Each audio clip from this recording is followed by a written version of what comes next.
Di dalam hati manusia ada zat yang paling adil. Itulah inyo kalbu katurang sia nurani kecik rampandai rasu pareso janyo ada. Musuhnya ialah nafsu sedangkan akal kumari masuk. Maka setiap kakuk kajiawai tanyalah dulunan di dalam laiko izin hati nurani.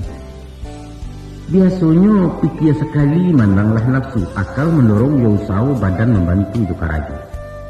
Tapi bawalah merenung dalam-dalam 2-3 ulang berpikir kalbu nan suci akan manang. Percaya? Kompasnya tidak jauh-jauh, yaitu hukum cacat gangit.